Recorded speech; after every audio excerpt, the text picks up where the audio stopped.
아멘. 오늘 제목도 지난주와 똑같죠. 제일 뒤에 글자만 틀립니다. 위로부터 난 지혜의 특징들 2. 한 번 더 하는 겁니다.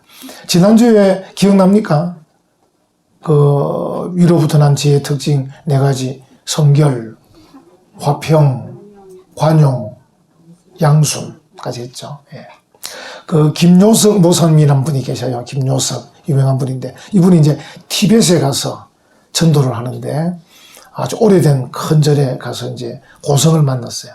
만나서 이제 티벳으로 된 성경을 전달하면서, 전도를 한 거죠.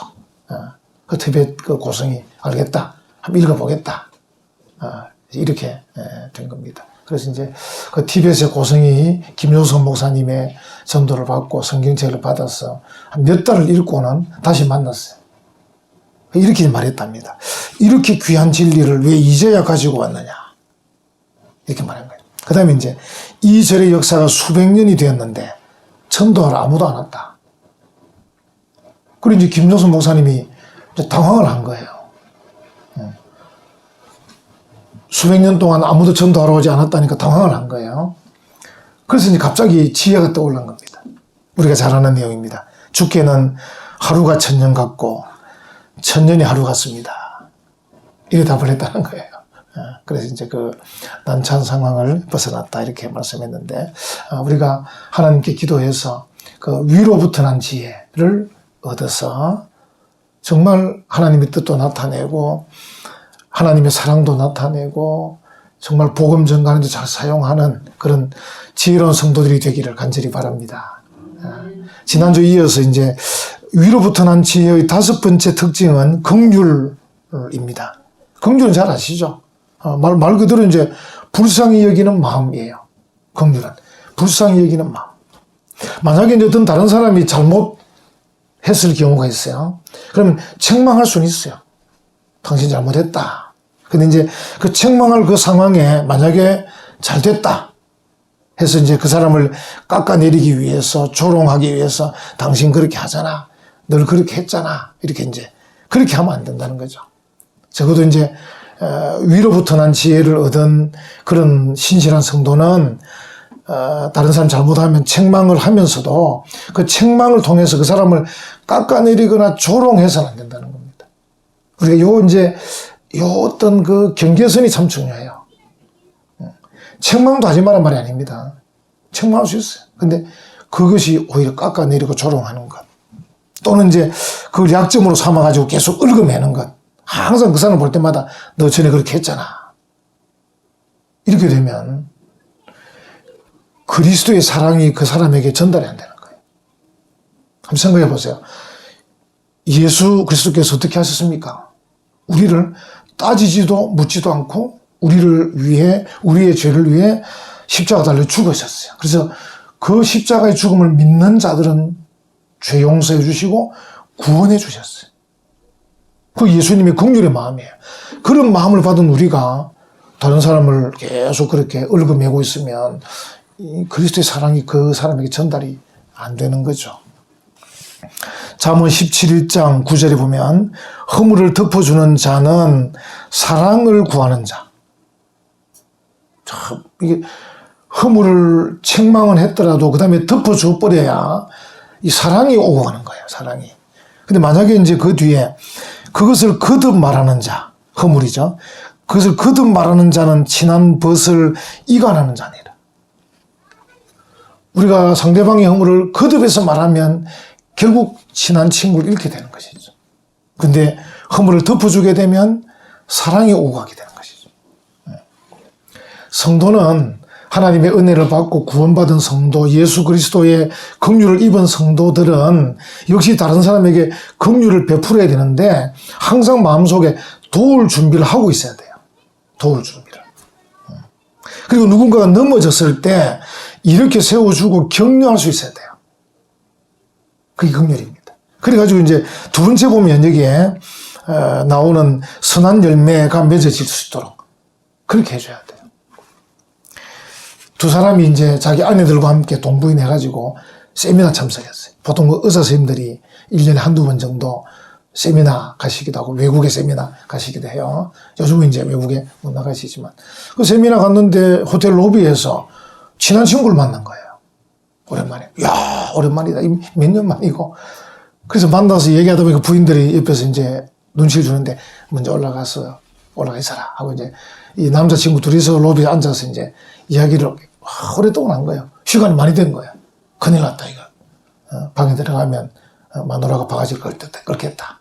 그래서 빨리 들어갔어요 이제. 시간 늦었지만. 그 다음날 아침에 이제 호텔 로비에서 또 만난 거예요. 어이 친구야 어젯밤에 어쨌냐? 아내가 뭐 잔소리 안 하더냐? 이렇게 이제 물은 거예요. 그래 한 친구가 잔소리 하지. 어젯밤에 내가 들어갔더니만 갑자기 아내가 히스토리컬해졌어. 이 정도 영어는 아시죠? 히스토리컬해졌어. 그러니까 친구가 아니 히스테리컬 아니고 그 노천에 히스테리 있잖아요. 히스테리컬. 아니야. 히스토리컬이야.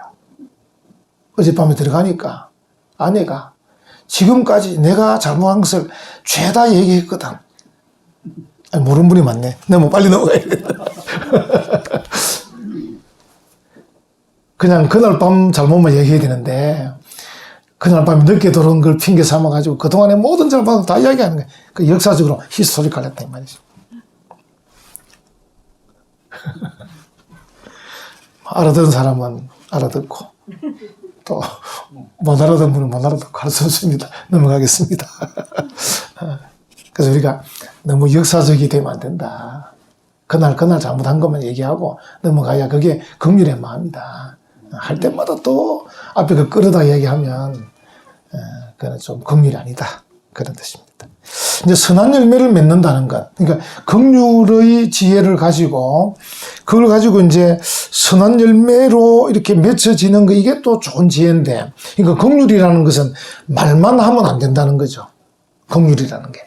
남을 불쌍히 여기고 남을 도우고 남을 격려하고 남을 세울 수 있는 다시 우리가 그 하나님의 사랑 예수 그리스도의 그 긍휼을 입어서 구원받고 사랑받은 우리가 다른 사람을 긍휼히 여길 때는 말로만 하면 안 된다. 행동이 따라야 된다. 그리고 결국 열매로 나타나야 된다. 열매. 우리 이제 은혜 평강교회 요새 개척이 돼가 이제 3년이 지났는데 이 교회가 결국 표방하는 게 뭐예요? 하나님은 사랑이시다. 이걸 표방하잖아요. 하나님이 사랑이라고 표방을 하는 교회라면 결국은 이제 시간이 가면서 서서히 이제 하나님의 사랑을 말로만이 아니라 뭔가 열매로 보여줘야 되는 거죠. 뭔가 열매로. 그래서 이제 어떤 어려운 사람들이 도와달라 그러면 도와줘야 되고 또 필요로 하다면 필요한 것을 또 좀 우리가 나눠줘야 되고 이렇게 이제 해가야 되는 거죠. 서서히. 아마 오늘 우리 재직회도 할 거고 다음 주에 공동회도 할 건데 우리 예산이 조금 반영했습니다. 작년보다 조금 더 약간 더 반영해서 이제 이 퍼센테이지 다시 말하면 선교 구제 장학 사업의 퍼센테이지를 자꾸 이제 올리는 거죠. 교회가 올려서 점점 우리가 이제 성장해 갈수록 더 많이 도울 수 있도록 올리려고 이제 그렇게 하는 거죠. 그래서 우리가 이제 실제적으로 도움을 말로만이 아니고 도움을 줄 때 그걸 선이라고 하고 그걸 선한 열매라고 그러는 거예요. 우리가 이제 뭐 선한 길, 뭐 선하다 이런 얘기하는데 그런 말을 쓰려 그러면 실제적 도움이 가야 돼요. 그래야 선이 되는 겁니다. 선. 제가 이제 저도 늘 이제 기도하고 마음에 생각하기를 크게 여유가 없어서 막 찾아 나서서 도우지는 못한다. 이 생각을 해요, 늘. 그래서 이제 어떻게 마음을 가지면, 어쨌든 도와달라고 요청할 때는 도와줘야 되겠다.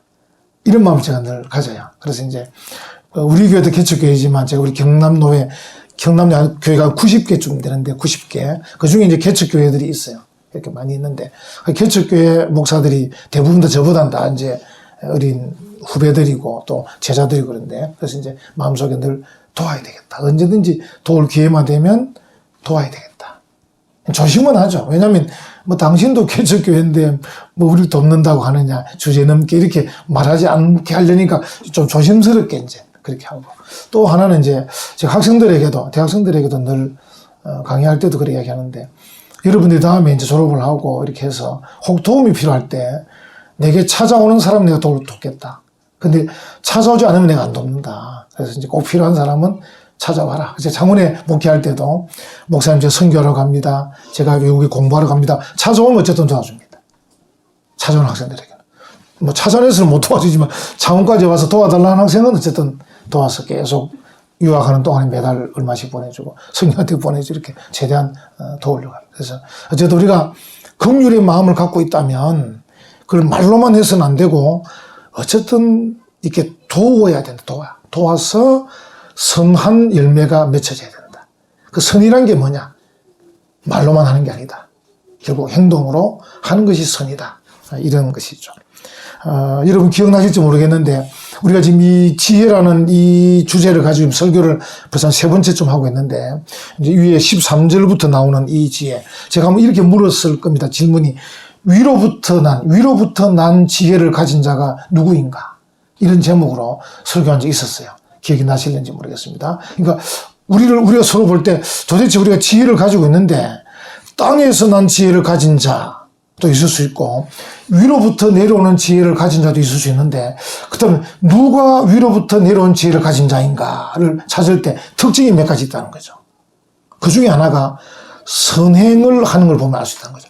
저 사람의 선행을 볼 때 저 사람이 가진 지혜는 위로부터 난 지혜다. 여러분 이제 기억이 떠오를 거예요. 또 온유하기도 해야 되고 이렇게 막 나오는데 그 중에 하나가 선행입니다. 이제 연결되시죠? 야고보 선생님이 이를 연결해서 말씀하는 거예요. 그러니까 위로부터 난 지혜를 가진 자의 특징 중에 하나가 선행인데 이 선행이라는 걸 가지고 다시 내려와서 위로부터 난 지혜는 긍휼의 마음을 가지고 그 긍휼의 마음 때문에 선한 열매를 맺는 자 이렇게 되는 거거든요. 선한 열매. 연결이 되는 거죠. 결국 이제 우리가 위로부터 난 지혜를 가졌다. 하나님의 사랑을 입고 예수님의 긍휼을 입은 자로서 우리가 기도해서 위로부터 난 지혜를 얻은 자라고 할 때는 어쨌든 우리의 삶의 모습에서 선행이 나오죠. 선행. 여러분 기억할지 모르겠어요. 선행을 어떻게 표현했냐면요. 고상하고 가치 있고 칭찬받을 만한 행동 이게 선행이에요. 그냥 선행이라는 게 그냥 돈 좀 준다고 선행이 아니에요. 이 교회가 기도하면서 도와야 도우는 것도 기도하면서 도와야 돼요. 우리의 행동이 고상해야 되고 가치가 있어야 되고 칭찬받을 만해야 돼. 그게 선행이에요. 선행. 이제 그런 것을 곁들여서 우리가 이제 행동하면서 열매를 맺는 것. 이게 위로부터 난 지혜의 특징이다. 그렇게 볼 수 있습니다. 그리고 이제 마지막 보면요. 편견과 거짓이 없는 것. 그죠? 편견과 거짓이 없는 이 특징. 편견, 느낌이 한번 올 겁니다. 편견이라는 것은 차별하지 않는 공평함. 이런 뜻입니다. 그죠? 거짓이 없다. 이것은 위선이 없다. 또는 올곧고 바르다. 이런 뜻이. 아마 이건 여러분 어렵지는 않을 겁니다. 편견이 없다, 거짓이 없다. 그래서 이제 우리가 늘 성경에 자주 나오는 거 좌로나 우로나 치우침이 없다. 이런 의미도 들었습니다. 그러니까 편견이 없고 거짓이 없는 그런 어떤 그 자세. 그것이야말로 위로부터 난 지혜를 가진 자다 하는 것이죠. 여러분 우리가 하나님께 기도해가지고 지혜를 얻지 않습니까? 하늘 지혜를 얻으면 우리에게 나타나는 모습이 선행이라든지 온유함이라든지 이런 것들이란 말이죠. 근데 그런 것들인데 그 중에 우리가 이제 만약에 이 편견과 거짓이 없다는 이걸 생각해 볼 때 만약에 어떤 사람이 성도인데 이 사람이 보니까 뭔가 좀 허세나 가식이 많다. 이러면 이제 생각을 해봐야 되는 겁니다. 저 사람은 왜 허세나 가식이 많지? 그리고 저 사람은 자신의 목적을 달성하기 위해서 거짓말을 사용한다. 저 사람이 진실한 성도인가? 이렇게 우리가 이제 좀 의심을 해야 되는 겁니다. 적어도 우리가 하나님의 사랑을 받고 예수님의 긍휼을 덧입어서 구원받고 은혜 받은 그런 진실한 성도, 그래서 늘 날마다 깨어 기도하는 가운데 하늘의 지혜를 얻은 사람들은 편견과 거짓이 없어야 되는데 그 말은 뭐냐면 결국은 나의 목적을 위해 거짓을 사용하지 않고 허세를 부리지도 않고 가식을 부리지도 않고 그리고 어떤 사람 보면요 꼭 다른 사람 같은 사람도 있어요. 자기 가치가 아는 사람도 있어요. 그러니까 다른 사람인 척 하지도 않아야 돼요. 그리고 완전한 척 하지도 않아야 돼요. 다 됩니다. 기도하면 되죠. 믿으면 됩니다. 막 이렇게 하면 다른 사람 같아요. 너무 완전한 것 같아. 오히려 자기의 약한 모습을 드러내는 것. 사도 바울 요즘 고린도서에 계속 나오잖아요. 내가 말은 어둔하다. 나 말은 달변가가 아니다. 말도 어둔하고 이렇고 저렇고. 약점을 얘기할 수 있는 이게 좋은 겁니다.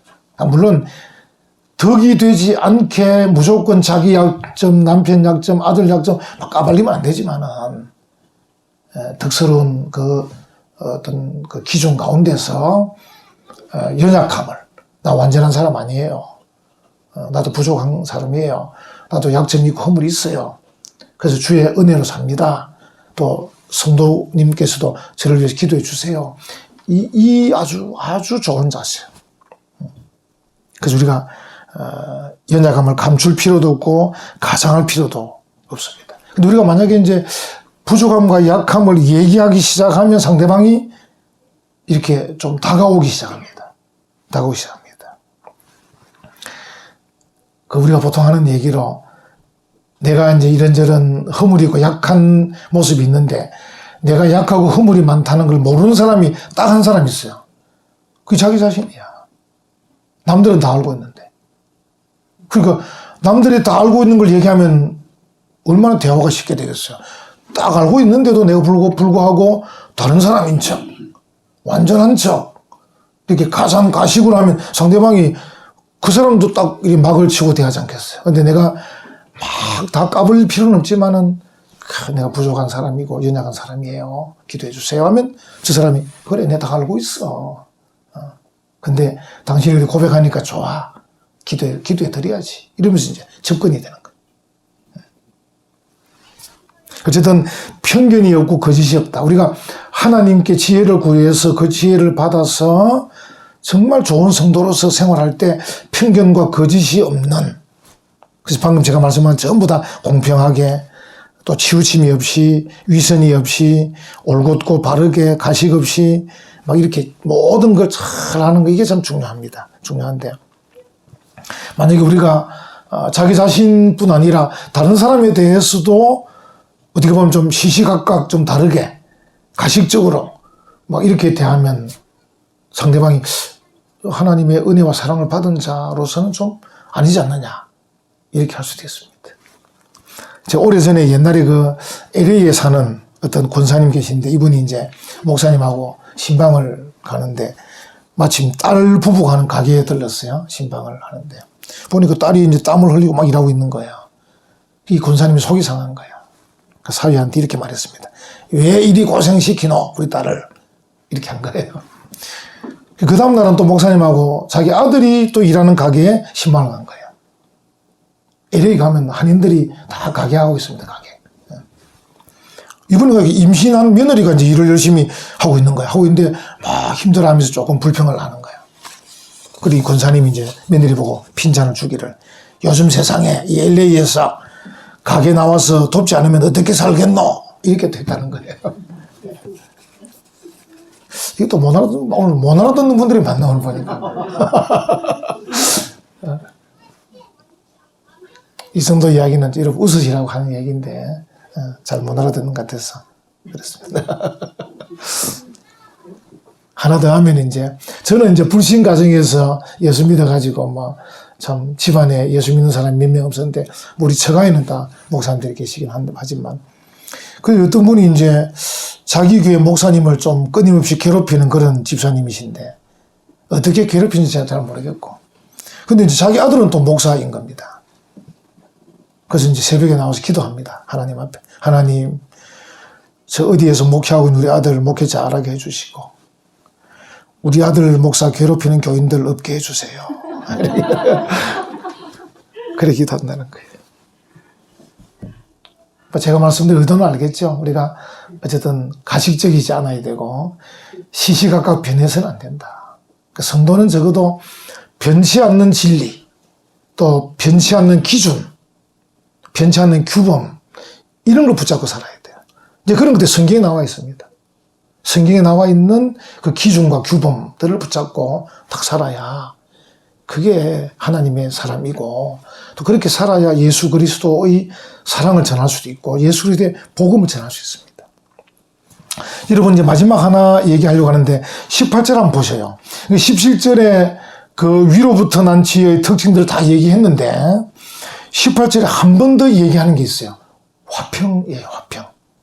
화평이 위에 있거든요. 있는데 18절에 화평하게 하는 자들은 화평으로 심어 의의 열매를 거두느니라고 한 번 더 얘기하는 거예요.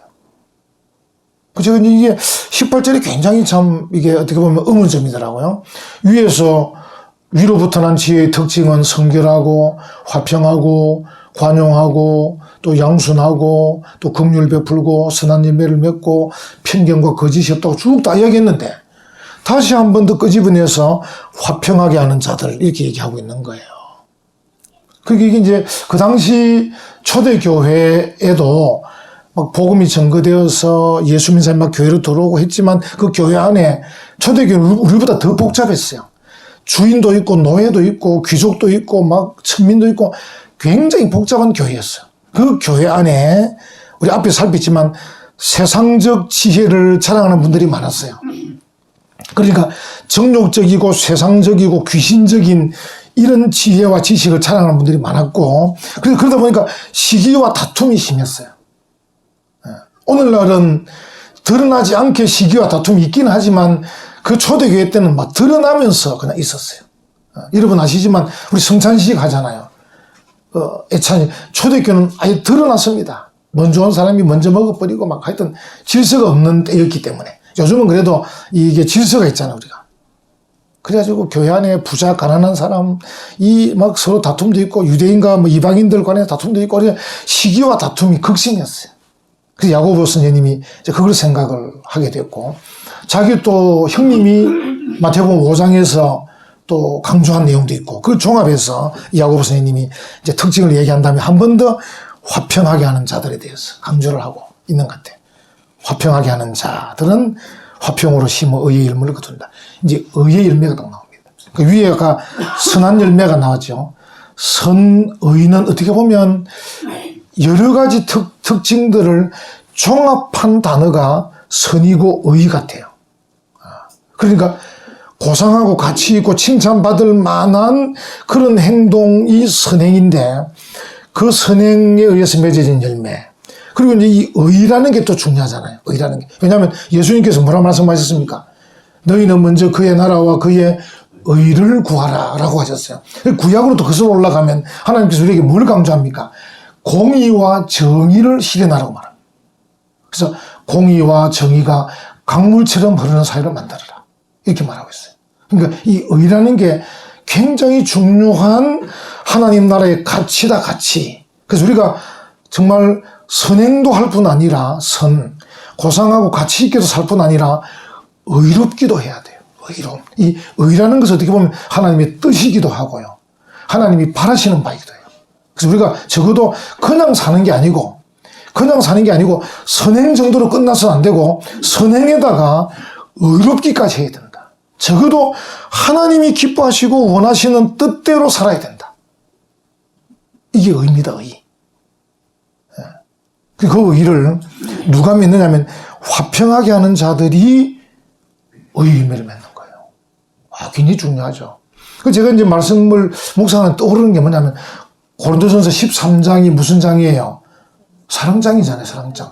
거기 보면 막 온갖 은사들과 온갖 놀라운 것들을 막 설명을 해요. 근데 뭐라고 얘기합니까? 이런 놀라운 것들이 있어도 사랑이 없으면 아무것도 아니라고 얘기합니다. 울리는 괭과리, 그 시끄러운 악기에 불과하다. 이렇게 얘기하는 거예요. 소리는 나는데 시끄러운 거예요. 그러니까 사랑이 얼마나 중요한 걸 얘기하잖아요. 그래서 이제 사랑이라는 것은 은사와 직분, 은혜, 은사, 직분 이런 어떤 흐름 속에서 사랑이 꼭 있어야 되고요. 우리가 어떤 일을 행동적으로 우리가 다른 사람을 사랑하고 또 화평케 하고 또 기쁨으로 나누고 양손하고 관용하고 이런 일을 할 때는 꼭 있어야 될 게 화평이에요. 화평 가운데 행하지 아니하면 다른 여러 특징들이 아무 가치도 없고 실력도 없다. 이렇게 볼 수 있습니다. 그러니까 화평으로 버무려라. 우리의 하늘 지혜의 여러 특징들을 화평으로 버무려서 실력 발휘해라. 그런 뜻입니다. 그러면 의의 열매가 맺혀질 것이다. 할렐루야. 아멘. 성도는 적어도 선한 열매, 의의 열매를 맺혀야 돼요. 결국은 선한 열매, 의의 열매. 지금 야고보서 그 말하고 있잖아요. 자기 형님이 뭐라 했습니까? 화평하게 하는 자들, 화평케 하는 자는 복이 있나니. 마카리오이 기억납니까? 그 원래 헬라어 본문은요 정말 명쾌합니다. 복이 있다. 이게 먼저 나옵니다. 복이 있다. 화평케 하는 자들은 이렇게 나와 있어요. 우리 이제 번역하다 보니까 화평케 하는 자들은 복이 있나니 아주 힘이 없게 나왔지만 실제 헬라어 본문은 마카리오이 복이 있다 이렇게 말합니다. 누가? 화평케 하는 자가 복이 있다 이렇게 하는데 화평하게 하는 자들은 복이 있나니 저희가 하나님의 아들이라 일컬음을 받을 것이며 할렐루야. 무슨 말이 바꿔 말하면 무슨 말입니까? 화평하게 못하면 하나님 아들 아니다 이 말입니다. 아주 무서운 말입니다. 무서운 말. 그러니까 화평으로 버무리지 않으면 안 됩니다. 여러분이 뭘 잘한다고 하는 것 같아도 화평케 피스메이커가 안 되면 안 된다 이 말입니다. 아무리 이걸 잘해도 화평이라는 요소를 가지고 버무려져야 돼. 비벼줘야 돼. 그래야 빛이 나는 거예요. 그래 그 속에 있는 그 열매들, 오늘 이 만약에 지혜 같으면 그 속에 성결이라든지 화평이라든지 관용이라든지 양순이라든지 긍휼이라든지 편견 없고 거짓 없는 이런 것들이 제대로 실력을 발휘해가는 거예요. 그래서 야고보 선생님에게 화평하게 하는 자들은 화평으로 심어 의의 열매를 거두느니라. 멋지지 않습니까? 그 자기 형님이 한 얘기를 생각한 거예요. 화평케 하는 자가 하나님의 아들이다. 그건 알고 계시죠? 화평케 하는 자가 하나님의 아들, 딸이다. 그 말입니다. 아들, 딸이다. 그냥 대표성을 가지고 아들이라고 표현한 거. 여러분, 우리가 뭐 지식 같은 경우는 교육을 통해서 얻을 수 있습니다. 또 인생을 한 60년, 70년 살면 또 경험을 통해서 얻을 수는 있습니다. 근데 하늘 지혜, 이것은 하나님으로부터 얻는 거잖아요. 그래서 우리가 하늘 지혜를 얻기 위해서는 위를 쳐다봐야 됩니다. 왜냐하면 이 지혜는 위로부터 내려오는 지혜예요. 그래서 이제 하나님께 기도해야 된다 그 말입니다. 1.5절 기억나시잖아요. 누구든지 지혜가 부족하거든 후히 주시고 꾸짖지 아니하시는 하나님께 구하라 이렇게 말씀하셨잖아요. 이거는 정말 감사한 게 여러분과 저를 동등하게 보시는 거예요. 누구든지 지혜가 부족하거든 일어나서. 그러니까 참 기독교 그래서 좋은 거예요. 출발선이 다 똑같은 거예요. 누구든지. 원래 이제 요즘 얼마 전에 신문 보니까 한국에서는 개천에서 용나기가 이제 어렵게 됐다. 개천에서 용나기가. 용이 개천에서는 개천이 얕아서 용이 어렵잖아요. 근데 미국은 아직까지도 개천에서 용이 막 나는데 한국은 이게 태어날 때부터 부모님이 좋은 대학 나온 부모님이어야 되고 또 부모님이 돈이 많아야 되고 강남에 살아야 되고 막 한국이 지금 이런 식으로 간다는 거예요. 또 그런 집 자녀가 로스쿨도 가고 막 간다는 거예요. 그래서 이제 그렇지 못하고 뭐 유라에 살고 유라가 비하하는 건 아닙니다. 어쨌든 이 좀 하천이 작은 데 살게 되면 영이 못 된다 이렇게 얘기했는데 기독교는 그렇지 않습니다. 적어도 제가 믿는 하나님 그런 분 아니라는 거죠. 우리가 어디에 있든지 어떤 형편이든지 아무 관계 없어요. 하나님이 나를 쓰시려고 생각하시면 얼마든지 쓰시는 거예요. 그래서 우리가 문제는 뭐냐면 우리 자신이거나 우리 자녀들이 꿈을 가지느냐 비전을 가슴에 품느냐 이게 중요한 거예요. 그러니까 하나님이 얼마나 위대한 분이시고 그 하나님께 내가 기도해서 그분에게 지혜를 얻고 능력을 덧입어서 어떻게 될 거란 이 믿음이 있느냐 믿음이 있느냐 없느냐가 문제이지 어디에 사느냐가 문제는 아닙니다. 그냥 세상적인 얘기지. 그리고 또 하나는 우리는 꼭 어떤 사람이 되고 돈이 얼만큼 있어야 된다는 기준도 없습니다. 하나님의 나라는 아까 말한 천년이 하루 천년 같은데요. 뭐. 먼저 된 자가 나중 되고 나중에 먼저 되는데요. 기독교 역설의 종교이기 때문에 아무 문제는 없어요. 어쨌든 우리가 하나님께서 기뻐하는 그 길, 선한 열매를 맺히는 길, 의의 열매를 맺히는 길로 걸어가는데 우리 하나님이 얼마나 위대하신지에 대해서는 내가 믿음으로 고백을 하고 하나님께서 거기에 따라 응답하시는 거예요. 그렇기 때문에 우리가 어떤 집안이든지 어디에 살고 있는지 아무 문제가 없다는 거예요. 그래서 우리는 뭡니까? 불평하면 안 되는 거예요. 부모를 향해서 불평할 필요도 없고 원망해서도 안 됩니다. 낙심할 필요도 없습니다. 우리는. 그래서 기독교 좋은 거예요. 얼마나 좋은 거예요. 지금 한국의 진보정당이나 미국의 진보정당이 조금은 기독교를 닮았어요. 조금은 닮았는데 너무 나가니까 성경의 원리를 벗어나서 이제 문제인 거지.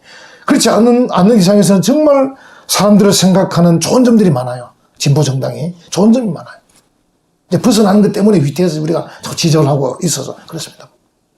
그게 기독교가 바로 그런 거예요. 출발선상이 똑같아요. 언제든지 후회 주시고 꾸짖지 아니하시는 하나님께 구하면 하나님이 주신다고 말씀하셨어요.